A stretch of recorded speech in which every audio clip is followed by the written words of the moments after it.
निळाशार समुद्र, हापूसचा सुवास आणि हिरवीगार वनराई, कोकणची ही ओळख जगप्रसिद्ध आहे. पण आज आपण निसर्गाची नाही तर कोकणच्या राजकारणाची गोष्ट करणार आहोत. एका अशा राजकारणाची जिथं सत्ता काही मोजक्याच घराण्यांच्या उंबरठ्यावरून पुढे जायला तयारच नाहीये. कधी काळी डाव्यांचा आणि नंतर शिवसेनेचा बालेकिल्ला राहिलेला कोकण आज घराणेशाहीच्या एका नव्या पर्वाचा साक्षीदार बनतोय.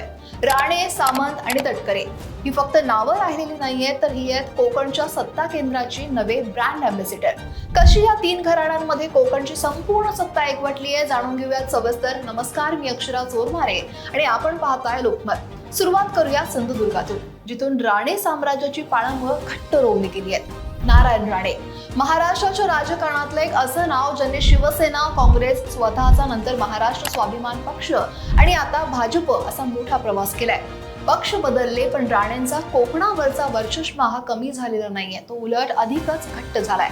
आज काय चित्र आहे ते राणे, नारायण राणे हे केंद्रात आणि राज्यात भाजपचे मोठे नेते आहेत. त्यांचा मोठा मुलगा निलेश राणे आणि लहान मुलगा नितेश राणे हे दोघंही आता सक्रिय राजकारणात पूर्ण ताकदीने उतरले आहेत. स्वतः नारायण राणे हे संसदेत खासदार आहेत. निलेश राणे कुडाळ विधानसभा मतदारसंघातून शिंदेच्या शिवसेनेचे आमदार आहेत. नितेश राणे कणकवली विधानसभा मतदारसंघातून भाजपचे आमदार आहेत. खरं तर आमदारकीपासून ते खासदारकीपर्यंत आणि जिल्हा बँकेपासून स्थानिक स्वराज्य संस्थांपर्यंत सिंधुदुर्गात राणे कुटुंबाच्या संमतीशिवाय पान हलत नाही.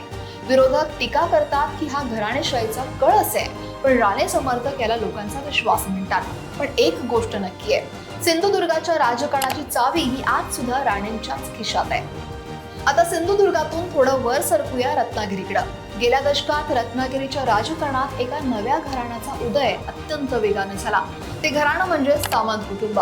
उदय सामंत एकेकाळी राष्ट्रवादीत असलेले उदय सामंत नंतर शिवसेनेत आले आणि आता उपमुख्यमंत्री एकनाथ शिंदेच्या शिवसेनेचे अत्यंत विश्वासू आणि वजनदार मंत्री आहेत. उदय सामंत गेली 2 दशकं रत्नागिरीचे आमदार आहेत. पण फक्त सत्ता ही उदय सामंतांपुरती मर्यादित नाहीये, तर त्यांचे भाऊ किरण सामंत हे पडद्यामागचे चाणक्य मानले जातात. रत्नागिरी, सिंधुदुर्ग लोकसभा असो किंवा स्थानिक निवडणुका, किरण सामंत यांचं संघटन कौशल्य संपूर्ण जिल्ह्यानं पाहिलंय.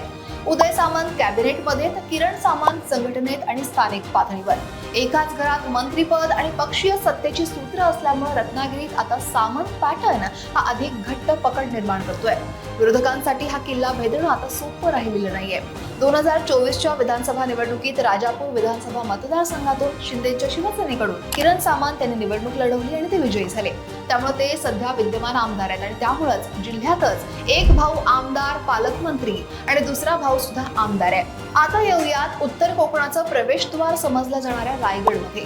कोकणच्या राजकारणातल्या घराणेशाहीचा सगळ्यात मोठा आणि यशस्वी प्रयोगाचा चेहरा म्हणजे तटकरे कुटुंब. सुनील तटकरे शरद पवारांच्या तालमीत तयार झालेले आणि आता अजित पवारांच्या राष्ट्रवादीचे प्रदेशाध्यक्ष आणि खासदार. तटकरेंचं राजकारण अत्यंत चतुर आणि बेरजेचं राजकारण म्हणून ओळखलं जातं. सुनील तटकरेंनी आपल्या पुढच्या पिढीला अत्यंत नियोजनबद्ध पद्धतीनं सत्तेच्या केंद्रस्थानी आणलं. त्यांची मुलगी अदिती तटकरे सध्या राज्याच्या कॅबिनेट मंत्री आहेत आणि त्यांच्याकडं महिला आणि बालविकास खातं आहे. शिवाय लाडकी बहीण योजनेमुळे त्या वादात सुद्धा अडकल्यात. अनेक वाद सुरू आहेत. म्हणजेच काय, तर वडील दिल्लीत खासदार, मुलगी मुंबईत कॅबिनेट मंत्री आणि मुलगा दुसऱ्यांदा आमदारकीसाठी मैदानात. एकाच घरात तीन मोठी सत्तापदं. रायगडच्या राजकारणावर तटकरे घराण्यानं लावलेली ही पकड ही महाराष्ट्राच्या घराणेशाहीच्या इतिहासातली सगळ्यात मजबूत पकड ही मानली जाते. कोकणात शिवसेनेचा सुद्धा दबदबा आहे. आता होणाऱ्या विधान परिषदेच्या जागेसाठी रायगडात मंत्री भरत गोगावले यांनी मुलगा विकाससाठी आग्रह धरला, तर आमदार महेंद्र दळवींनी थेट बंड करत मुलीला अपक्ष म्हणून अर्ज भरायला लावला. पण तटकरेंनी आपल्या मुलाला आमदार करण्यासाठी जीवाचं रान केल्याचं दिसतंय.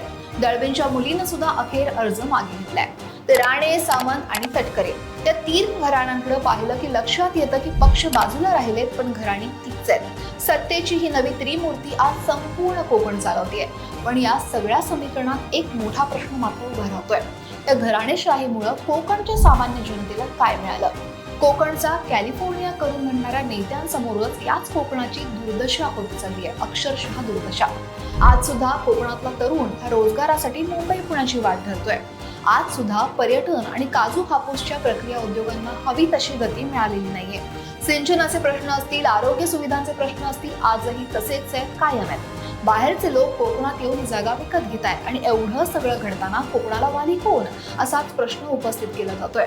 सत्ता केंद्र जेव्हा एकाच घरात एकवटतात तेव्हा विकास खरोखरच तळागाळातल्या लोकांपर्यंत पोहोचतो की फक्त काही कुटुंबांचाच विकास होतो, हा विचार करण्याची वेळ आता आली आहे. कोकणच्या राजकारणाचे हे नवे ब्रँड अँबॅसिडर येणाऱ्या काळात कोकणला कोणत्या दिशेला घेऊन जातात हे पाहणं सुद्धा आता महत्वाचं आहे. कारण नेते बदलतील, पक्ष बदलतील, पण कोकणच्या या 3 घराण्यांचा दबदबा तुर्तास तरी कमी होण्याची चिन्ह नाहीयेत. तुम्हाला याविषयी काय वाटतंय? कोकणच्या राजकारणातील ही घराणेशाही कोकणाच्या विकासाला गती देईल की सामान्य कार्यकर्त्यांची संधी हिरावून घेईल? तुमचं मत आम्हाला कमेंटमध्ये नक्की कळवा आणि लोकमत सबस्क्राईब करायला विसरू नका.